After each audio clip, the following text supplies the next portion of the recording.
ನಮಸ್ಕಾರ. ಈ ಆಸಕ್ತಿದಾಯಕ ಎಕ್ಸ್ಪ್ಲೇನರ್ಗೆ ಸ್ವಾಗತ. ನಾವೆಲ್ಲರೂ ಒಮ್ಮೊಮ್ಮೆ ಅಂದ್ಕೊಳ್ತೀವಿ ಅಲ್ವಾ, ನನ್ನ ಜೀವನ ಸಂಪೂರ್ಣವಾಗಿ ನನ್ನ ಕಂಟ್ರೋಲ್ನಲ್ಲಿದೆ ಅಂತ. ಆದರೆ ನಿಜ ಹೇಳ್ಬೇಕಂದ್ರ ಪ್ರತಿದಿನ ನಮ್ಮ ಗೆಲುವು ಮತ್ತು ಸೋಲುಗಳನ್ನು ನಿರ್ಧರಿಸೋದು ನಾವು ಗಮನಿಸದೇ ಇರೋ ಕೆಲವು ಅದೃಶ್ಯ ಶಕ್ತಿಗಳು. ಬನ್ನಿ ಆ ಸೀಕ್ರೆಟ್ ಏನು ಅಂತ ಇವತ್ತು ಡಿಕೋಡ್ ಮಾಡೋಣ. ಮೊದಲನೇ ಭಾಗ, ನಿಯಂತ್ರಣದ ಭ್ರಮೆ. ನಮ್ಮೆಲ್ಲರಿಗೂ ಇರುವ ಆ ಒಂದು ದೊಡ್ಡ ನಂಬಿಕೆಯನ್ನ ಈಗ ಬ್ರೇಕ್ ಮಾಡೋಣ. ಸಾಮಾನ್ಯವಾಗಿ ನಾವೇನು ಅಂದ್ಕೊಳ್ತೀವಂದ್ರೆ, ನಮ್ಮ ಅಭ್ಯಾಸಗಳು, ನಮ್ಮ ಫೋಕಸ್, ನಮ್ಮ ಗುರಿಗಳು ಇವೆಲ್ಲವೂ 100ಕ್ಕೆ 100 ನಮ್ಮ ಕಂಟ್ರೋಲಲ್ಲಿವೆ ಅಂತ. ಆದರೆ ವಾಸ್ತವದಲ್ಲಿ ಇವೆಲ್ಲವೂ ಪ್ರತಿದಿನ ನಮಗೆ ಅರಿವಿಲ್ಲದ ರೀತಿಯಲ್ಲಿ ನಮ್ಮ ಸುತ್ತಮುತ್ತಲಿನ ವಸ್ತುಗಳಿಂದಲೇ ರೂಪಿಸಲ್ಪಡ್ತಿವೆ. ನಮ್ಮ ಕಂಟ್ರೋಲ್ ಅನ್ನೋದು ಬಹುಪಾಲು ಬರೀ ಒಂದು ಇಲ್ಯೂಷನ್ ಅಷ್ಟೇ. ಎರಡನೇ ಭಾಗ, 2 ಮನಸ್ಥಿತಿಗಳ ಕಥೆ. ಇದನ್ನ ಅರ್ಥ ಮಾಡಿಕೊಳ್ಳೋಕೆ ಮನುಷ್ಯನ ವರ್ತನೆಗೆ ಸಂಬಂಧಿಸಿದ ಒಂದು ಇಂಟ್ರೆಸ್ಟಿಂಗ್ ಸನ್ನಿವೇಶವನ್ನು ನೋಡೋಣ. ಇಬ್ರು ವ್ಯಕ್ತಿಗಳಿದ್ದಾರೆ ಅಂತ ಇಟ್ಕೊಳ್ಳಿ. ಇಬ್ರು ಒಟ್ಟಿಗೆ ಒಂದೇ ರೀತಿಯ ಗುರಿ, ಸೇಮ್ ಮೈಂಡ್ಸೆಟ್ ಇಟ್ಕೊಂಡು ಕೆಲಸ ಶುರು ಮಾಡ್ತಾರೆ. ಆದರೆ ಸ್ವಲ್ಪ ಸಮಯದ ನಂತರ ವ್ಯಕ್ತಿ ಎ ಸಿಕ್ಕಾಪಟ್ಟೆ ಪ್ರೊಡಕ್ಟಿವ್ ಆಗ್ತಾನೆ, ದೊಡ್ಡ ಮಟ್ಟದ ರಿಸಲ್ಟ್ಸ್ ತರ್ತಾನೆ. ಆದರೆ ವ್ಯಕ್ತಿ ಬಿ ಮಾತ್ರ ಕಷ್ಟಪಡ್ತಾನೆ ಇರ್ತಾನೆ. ಇಬ್ಬರ ಉದ್ದೇಶ ಒಂದೇ ಆಗಿದ್ರೂ ಒಬ್ಬ ಸಕ್ಸಸ್ ಆಗಿ ಇನ್ನೊಬ್ಬ ಯಾಕೆ ಸ್ಟ್ರಗಲ್ ಮಾಡ್ತಿದ್ದಾನೆ? ಬರೀ ಮೈಂಡ್ಸೆಟ್ ಅಥವಾ ಕಷ್ಟಪಟ್ಟು ಕೆಲಸ ಮಾಡೋದು ಮಾತ್ರ ಇಲ್ಲಿ ಮ್ಯಾಟರ್ ಆಗ್ತಿಲ್ಲ. ಇಲ್ಲಿಯೇ ಬರೋದು ನಮ್ಮ 3ನೇ ಭಾಗ, ಇಚ್ಛಾಶಕ್ತಿಯನ್ನು ಮೀರಿಸುವ ಪರಿಸರ.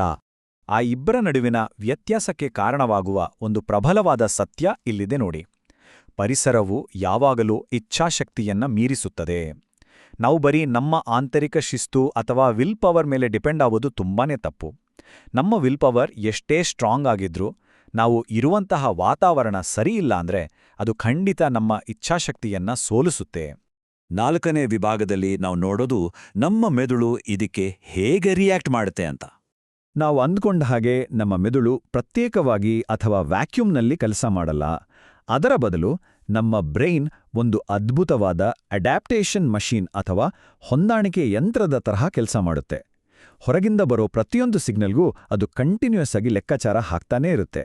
ನಮ್ಮ ನರವಿಜ್ಞಾನ ಅಥವಾ ನ್ಯೂರಾಲಜಿ ಹೇಗಿದೆ ಅಂದ್ರೆ, ನಾವು ಯಾವತ್ತಿಗೂ ಪಾತ್ ಆಫ್ ಲೀಸ್ಟ್ ರೆಸಿಸ್ಟೆನ್ಸ್ ಅಂದ್ರೆ ಯಾವುದು ಸುಲಭವಾಗಿ ಸಿಗುತ್ತೋ ಆ ದಾರಿಯನ್ನೇ ಆರಿಸ್ಕೊಳ್ತೀವಿ.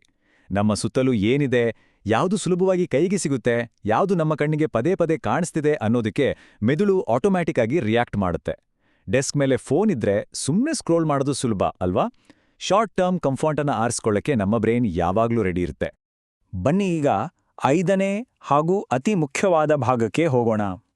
ಈ ಅದೃಶ್ಯ ಶಕ್ತಿಗಳನ್ನ ಬದಲಾಯಿಸೋದು ಹೇಗೆ?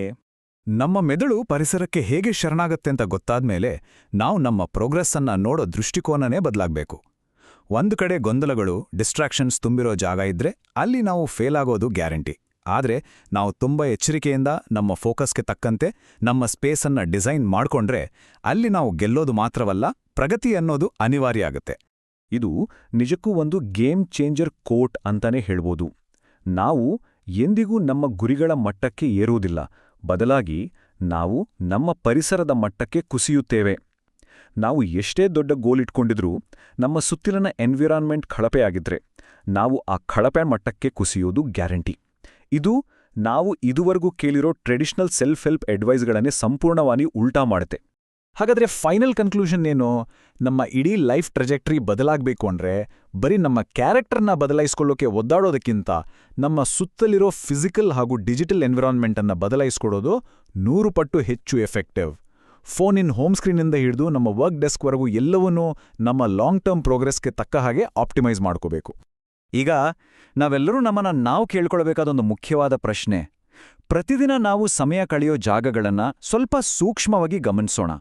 ಅವು ನಮ್ಮ ಬೆಳವಣಿಗೆಗೆ ಹೆಲ್ಪ್ ಮಾಡ್ತೀವಿಯಾ, ಅಥವಾ ನಮ್ಮನ್ನ ಸದ್ದಿಲ್ಲದೆ ಅಲ್ಲೇ ಸಿಲುಕಿಸಿ ನಮ್ಮ ಪ್ರಗತಿಯನ್ನ ತಡಿತಿರೋ ಅದೃಶ್ಯ ಸರಪಳಿಗಳಾಗಿದೆಯಾ? ಪರಿಸರವನ್ನ ಬದಲಾಯಿಸಿ, ರಿಸಲ್ಟ್ಸ್ ತಾನಾಗಿಯೇ ಬದಲಾಗುತ್ತೆ. ಈ ಎಕ್ಸ್ಪ್ಲೇನರ್ ನಿಮಗೆ ಒಂದು ಹೊಸ ಪರ್ಸ್ಪೆಕ್ಟಿವ್ ಕೊಟ್ಟಿದೆ ಅಂತ ಭಾವಿಸ್ತೀನಿ. ಯೋಚನೆ ಮಾಡ್ತಾ ಇರಿ ಮತ್ತು ನಿಮ್ಮ ಯಶಸ್ಸಿಗೆ ತಕ್ಕಂತೆ ನಿಮ್ಮ ಸ್ಪೇಸನ್ನ ಡಿಸೈನ್ ಮಾಡ್ಕೊಳ್ಳಿ.